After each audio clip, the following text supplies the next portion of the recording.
Good evening. Here we are at Leroux Studios, owned and operated by my friend Brian Buss, who kindly allowed me to record this video here. So we're going to talk about tambourine tonight. And here is a tambourine. This particular one has a head on it. This is a calf head. And there are various types of tambourines. Some of them have plastic heads on them. Some of them have no heads on them. You've probably also seen the rock tambourine, which is also sometimes called a half moon, where the frame goes around like this and then it goes in like that, kind of like a half moon. And that's another common type of tambourine. This is sort of more the orchestral style of tambourine. We're going to be talking a lot about the anatomy of it and how we can use certain parts of the anatomy to help us play it, and also the parts of its anatomy that we want to keep out of playing it. So let's start with that actually. We'll talk about the fact that there are three parts of the tambourine. The tambourine has three parts to it. These little metal discs, which are called zills, the wooden frame, and the skin. Now when the composer writes for tambourine, in the majority of orchestral repertoire, the composer wants to hear the zills, not the other two parts of the instrument. So sometimes if you encounter a student who hasn't necessarily received instruction on the instrument or hasn't put that kind of critical thought into playing the instrument and they're playing it like this, you can tell them to change, but you can also tell them that the reason why you're telling them to change is that the composer asked for tambourine, not tambourine and the sound of human skin slapping the head of the tambourine. So that's why we're trying to mitigate the sound of the head as much as possible, whenever possible. Sometimes it's not completely possible. Particularly with this tambourine, it's actually in the city that I'm in right now, it's been fairly hot and humid lately, so the head is quite loose.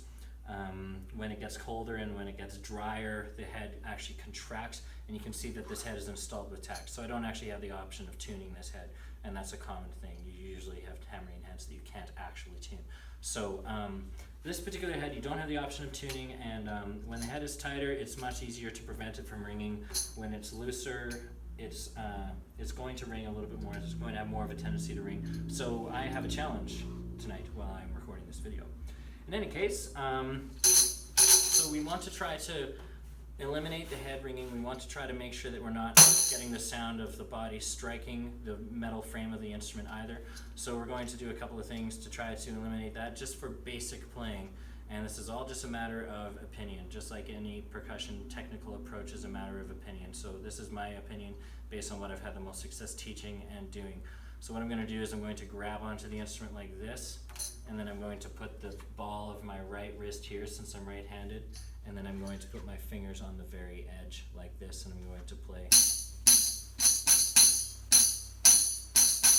So we're going to talk about how loudness and dynamics, and we're also going to talk about fingers and things like that in a minute. First I want to talk about angle. So the angle of the instrument is important because clarity is always defined by how much silence you have in between your notes, or how much extra noise you have in between each of your notes. And with percussive instruments, clarity is determined by having as little extra noise that you don't want in between your notes, and as much silence between the notes as possible. So you can see that if I play it flat, they all teeter-totter and keep making noise for a while before they shut up. If I play it straight up and down, they're all kind of ringing in the air and not being quiet. Whereas when I play it like this, the discs free fall, land, and then stop making noise. Because I'm holding it on an angle, the discs, or the zills rather, are on these pegs, so gravity is holding them down this way, and is holding them down against the sides of the pegs that they're holding, that's holding them up, so I'm getting clarity. So this is a very basic approach of playing tambourine. It's a very nice, convenient one. It doesn't always work, but it works for a lot of the things that you'd see intermediary and and secondary high school students trying to do. So we're going to talk a little bit about dynamics. You can only get so loud as I try to get quieter. I can only get so quiet before I have difficulty actually controlling how much volume I'm getting out of the instrument. So one thing that you can think about, because you're striking the tambourine with 4 fingers, rather than just striking an instrument with 1 drumstick, you're not necessarily just thinking about the amount of height and the amount of physical force. You're also thinking about the number of appendages you're using to play the instrument. So if I try to play triple piano, dot, dot, dot, dot, dot, for example, it's very difficult for me to control that with all 4 fingers, whereas with 1 finger, I can hit the instrument harder and still get a piano, like a triple piano result that I'm much more able to control. So 2 fingers, 3, 4, and from there, more physical force until you run out of room. And then we move on to, or at least what I do at that point is I move on to something called the duckbill, which is where you do this, and you actually strike the tambourine like this. The disadvantage is that you can actually hear your hand striking the head, and you can hear your skin slapping the head, but at the same time you're getting a lot more volume out of the instrument. Once you have the zills making that much sound, that much noise, the audience is going to hear the zills overpowering the head anyway, so it's not really that much of a big deal that you're using the duckbill. So that's that for that. We're going to talk about rolling now, because of course one thing we all love to do on percussion instruments is roll. Anytime we're rolling on a percussion instrument, we're trying to create a sustained sound, or at least cheat and create the illusion that we can sustain a sound. It's easy to do on a snare drum or on a suspended cymbal, not so easy to do on instruments like triangle and tambourine. So with the tambourine, there are 2 different types of rolls that we can do. There's the thumb roll and the shake roll. And there are 2 different types of shake rolls that we can do. So when I'm holding the tambourine, I'm always holding the tambourine when I'm doing the normal playing that I was just doing before. I'm holding the tambourine with my left hand, which is my non-dominant hand, and I'm striking with my dominant hand, my right hand, because playing is harder than holding the instrument. So I'm giving the most difficult job to my dominant hand, which is wise, because that's how I'm going to generate the best results. So if I want to do a shake roll, then ideally I have time to switch it over to my dominant hand, because I'm going to get better results. Now, of course, you don't want to be able to distinguish all of the different contact sounds from one another. So if I move the instrument too much, it doesn't actually sound like a roll. It sounds like a bunch of individual notes. So I want to move the instrument faster. And the easiest way to do that is to move the instrument less distance so that I can move it faster. And then I can end the roll on a 45-degree angle. So if I have time,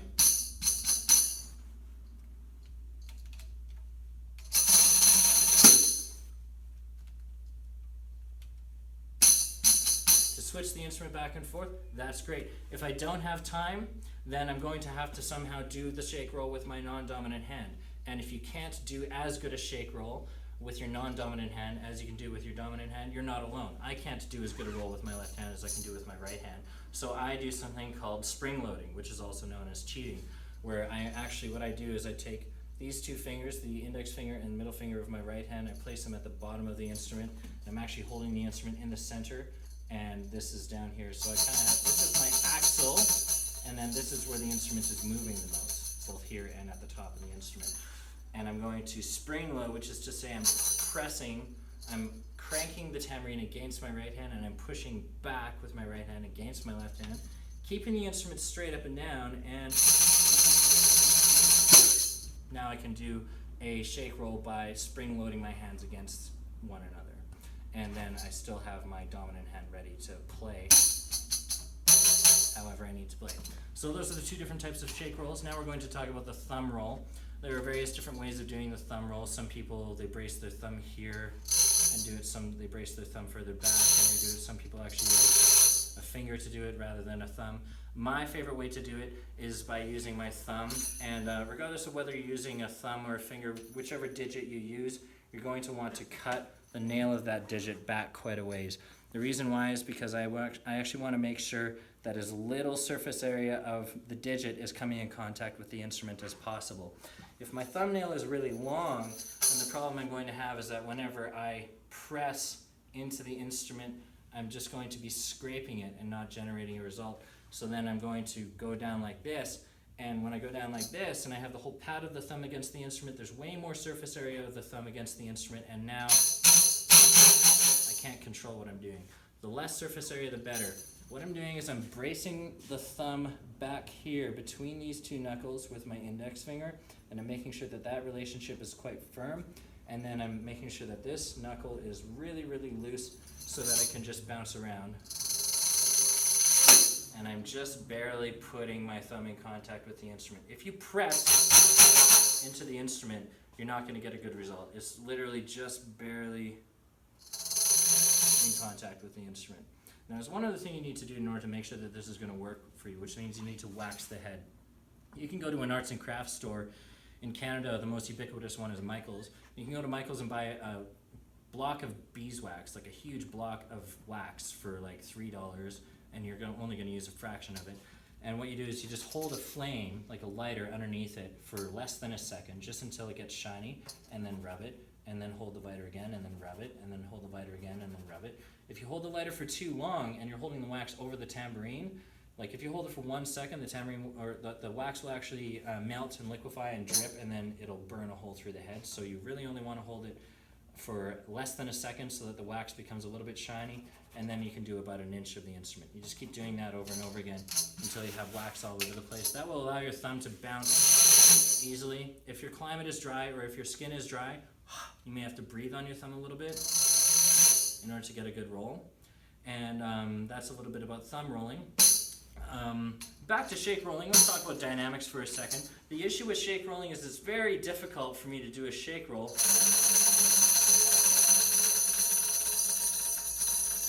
and actually make it any quieter without being able to hear too much of the zills rattling against the metal frame. You really just want to be able to hear the zills colliding with one another. So one thing that you can do with tambourine that you can also do with crash cymbals is, because you're a percussionist and you're standing at the back and you have a whole bunch of bodies wearing clothes sitting in upholstered chairs in front of you, is that you can actually hold the instrument lower when you want it to be quieter, and then raise it up higher when you want it to be louder, because the lower you hold it, the more the people in front of you will absorb the sound that you're creating before it gets out to the audience. The higher you hold it, the more it will make the sound will actually make it out to the audience by going over the orchestra members who are sitting in front of you. That being said, you don't need to necessarily make a big deal out of it and go. You can just kind of like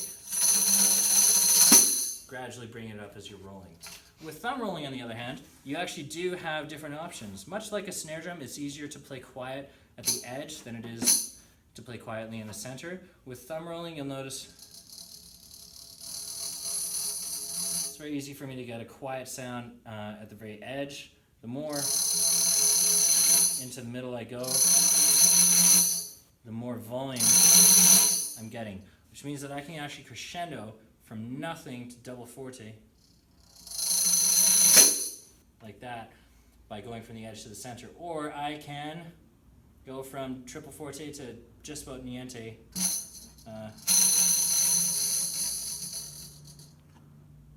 until nothing by doing that and going to the very outside edge.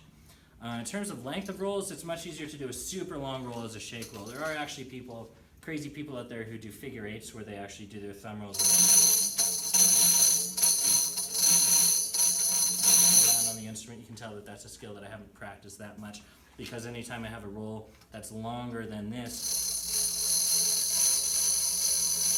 I can actually get a fair amount of length out of that. So if I need something that's actually longer than that, then I can just shake the instrument forever. So that's that. It's a little bit about thumb rolling. The last thing we're going to talk about is fast playing. So playing fast on the tambourine, faster than you can play with one hand. And of course, the more you labor with one hand, the louder and the more out of control the dynamics you're going to get. So I'm going to show you a few different options. We're going to use a chair for this. This is a normal chair. I'm going to put it in front of me, and I'm going to put my right knee up on top of it. Some players will actually just sort of hold their knee in midair. That's kind of uncomfortable.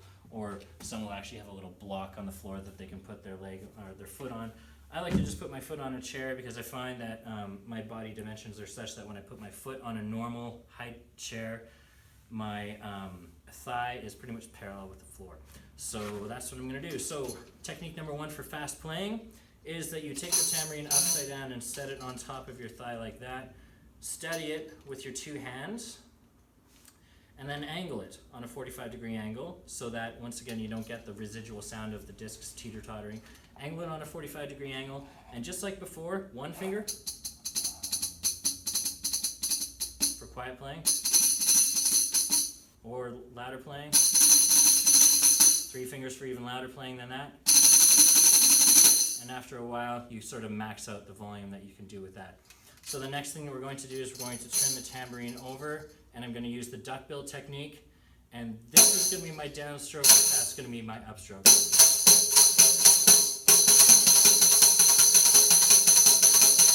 Kind of using a doorknob turning motion with my left hand in order to get that fast result of playing. So that's a little bit louder. And then the third way of playing, where you can get a lot louder, is to actually make a fist with your dominant hand. Hold the instrument upside down with your non-dominant hand like this. This is your downstroke, and then for your upstroke, you're allowing the center of the instrument to bounce off of your knee.